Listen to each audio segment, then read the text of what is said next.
Welcome back, everybody. Matt the Brat here. Hope you're doing well. So we finally got the new stream.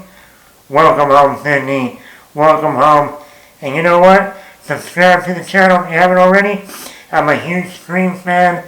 Been a Scream fan for going on 26 years. That's right, in the summer of 2000. If you haven't heard the story before, it was the summer 2000. I've written that. Sure. The Scream 3 was coming out on video. That's VHS. For all you new generation that don't know what a VHS is.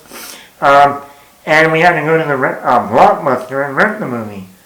Yes, we did. And the movie was coming out, and my brother and his friends in the neighborhood all got together. I think it was like 2 days. We did a Scream marathon, 1, 2, and then when the third one came out on video to rent, that next day we rented the third one and watched it. And ever since then I became a Scream fan. And then in 2011 when Scream 4 came out, that was the first time I actually saw a Scream movie in the theater. Because all the other ones came out, like I said, the third one came out between 4th and 5th grade. So I was still in elementary school. And then the first one came out when I was like kindergarten, 1st grade. So, really young. So the fourth one was my first theater experience. And then I've seen 5 and 6, of course. And I've always been a huge fan of the franchise. And obviously you can see I got a lot of memorabilia of Scream. This is the first popcorn bucket I got. I love it. I love to have the overhead light over it. It's very reminiscent of Scream 6. With the ghost face shrine. Also this book in the back here, I highly recommend it if you're a Scream fan. The whole behind the scenes of the making of all the Scream movies, even leading up to Scream 7. All the secrets, how each film got made, the good, the bad. Highly recommend it if you're a huge Scream fan already. About Scream 7. Obviously a lot of people know there's a lot of backlash. A couple years ago, the end of 2023, when Melissa Barrera got fired, and then the next day Jenna Ortega dropped out, and then a couple weeks later the director, Christopher Landon, quit. And of course it was very sad. You know, I enjoy the 5 and 6. I think 6 was better than 5. And when I always said the way that 6 ended, it was kind of like a closure for the Carpenter sisters. I mean, yeah, if they make another one, that would be great. But the actual ending of Scream 6 was a closure. So I didn't mind when they said, okay, well, if we're going to fire Melissa and not Jenna Ortega can't return, let's go back to the final girl herself, Sidney Prescott, Neve Campbell, and then they brought in Kevin Williamson, the original creator of Scream, who also wrote Scream 1, Scream 2, and Scream 4, the 3 best Scream movies in the franchise, because they were written by Kevin Williamson. And then you got bring out Courtney Cox. Then we heard about Matthew Lillard returning, Scott Foley returning, David Arquette returning. Then we got a whole new bunch of actors, Isabel May, McKenna Grace, Celeste O'Connor, Anna Camp, and what's his name? Palma Giorgio. Palma Giorgio is in this movie. Palma Giorgio. But this time, he's not putting $1 in and getting a car. Not this time. And so they, okay, you know, and then they, you know, gave a release date. And here we are, almost 3 years later, since the last Scream movie. Let's get into it. Scream 7. Positives. Neve Campbell. Sidney Prescott. I always had a thing for you, Sid. She's great. I love... The one thing I can say about this is you cannot watch 5 and 6. Well, she's not even in 6. But even in 5, she's barely in 5 for like the last 10 minutes. And you can watch 1, 2, 3, 4. Jump into number 7, which would be 15 years later. This April will be the 15th anniversary of Scream 4. And it would make sense. It would actually work. Now, I love how almost each Scream movie, Sydney is in a different phase of her life. High school, college. The third one, she was out of college. Trying to hold down and have a job and keep to herself. Scream 4, she was on a book publishing tour. And we knew, we heard on, she was married to Mark already. And then here, like now in this one, she's married still to Mark, and she has 3 kids. The oldest is 17 years old, the same age as Sydney was in Scream 1. And Neve Campbell is great. I mean, she is the ultimate Scream queen besides Jamie Lee Curtis. And I love her relationship with her daughter, played by Isabel May in here. Even her interaction with Joel McHale as the new Mark. I thought he was pretty good. And one thing, Neve Campbell still brings that toughness as Sydney. But then, like I said, then we get that mother-daughter relationship of her worrying about her daughter, not trying to give too much information to her daughter about her past, wanting her to live her own life, but then also be cautious. And once again, Neve Campbell's great. I mean, when Neve Campbell finally retires or whatever, this is the role she's going to be remembered for. Isabel May, at first I was a little cautious about Isabel May because I didn't think she looked too much like Neve Campbell to play the daughter. She doesn't have that much credit to her name. Yes, she was great in that Yellowstone spinoff, 1883, as the main character. But I was still unsure. When they announced McKenna Grace, I thought that was more of a sure thing to play Sydney's daughter than Isabel May. But Isabel May surprised me. I thought she did a really good job. Like I said, her relationship with Sydney, her mother, Sydney Prescott, I thought worked really well. That was the main core of the story. Her relationships with her boyfriend and her friends, even though we don't get that much of it, I thought that worked. Her slow arc of being a little timid and then being tough near the end, I thought worked. To the point that if they make a Scream 8 and they follow her to maybe college, I would be okay with that. Kills. This movie is very bloody. We've been noticing that with like Scream 4, Scream 6, but here, they're not only bloody, but they are intense in moments. I love how they build tension in this Scream movie. I think, and even some of the kills are creative. Now, that's normally not the thing with Scream movies. Ghostface isn't normally creative in his kills, but here we get a little bit of a creativity to the kills that I thought, hey, even though at the end of the day, when we find out who the killers are, it doesn't really have any impact, but I thought that was good. I love how they brought back the suspense, the tension. I think that was one thing missing in 5 and 6, was that tension, that suspense. Earlier in the opening scene, Michelle Randolph is just looking into a room, like looking at a room, and it's all dark, and the camera just sits there for just a couple extra seconds. It makes you wonder, is Ghostface in there? Or are we just, is our mind just playing with us? And I like that it knows that tension, that suspense. And there's a lot of scenes in here where in the killing scenes, ramping up to the kill, they build that suspense. And I thought that was something that's been missing since, Scream 4. A lot of it probably has to do with Kevin Williamson, who did 1, 2, and 4. Or wrote 1, 2, and 4. I love how they bring back the Scream theme. Another thing that was missing in 5 and 6, the Scream theme.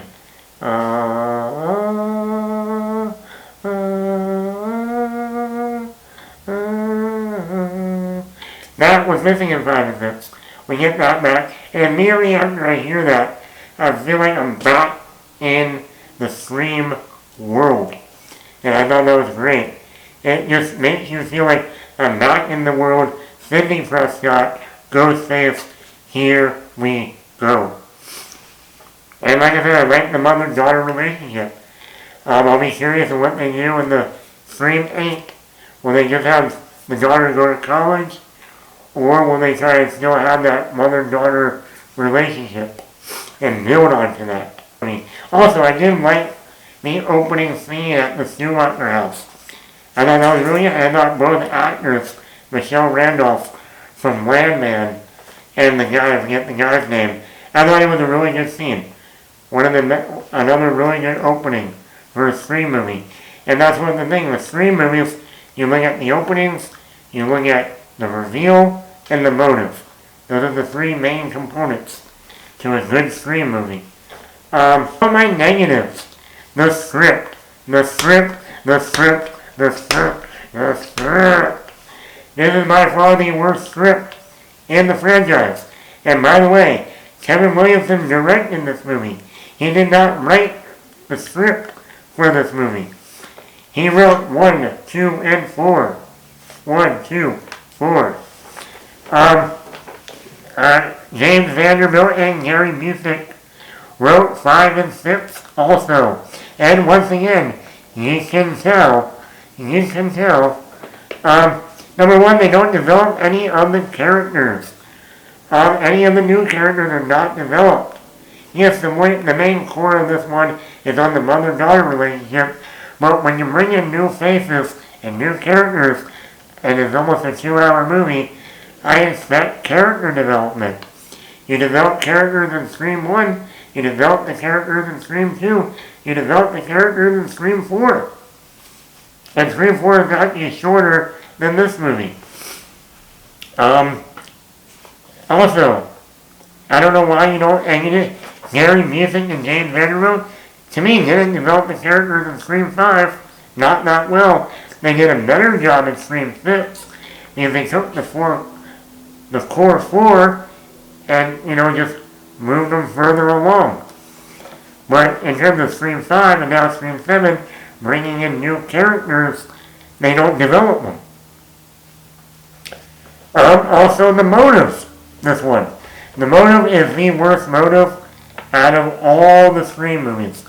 It is by far the most, that's what you came up with? There was a theory going around before the movie that one of these characters was going to be related to someone from the original Scream movie, and that would have been a good motive. But the motive in this movie is horrible. And the reveal. Oh my god, the reveals. The reveals in this movie are also horrible.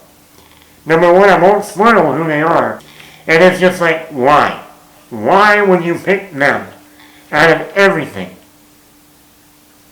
And that's another thing the screenwriters had a problem with in Scream 6. Scream 6 was another revenge motive, like in Scream 2, and the reveal was, once again, head-scratching. Really? Back then it didn't make that much sense. It's like, how are they the killers in Scream 6? And they did it again here. So when they do Scream 8, they need to hire a different screenwriter. Kevin Williamson needs to write the script and have someone else direct. So there's a lot of stupid shit in this movie. There's a scene in the trailer where we see Ghostface come down from the attic, and it's Sidney Prescott's house. And before that, we see all these cops go into the house to check everything out, make sure no one's in the house. But as soon as Ghostface comes down from the attic, there is no cops to be seen. Where the fuck did all the cops go? They just disappeared. And where the fuck did all those cops go that went into the house?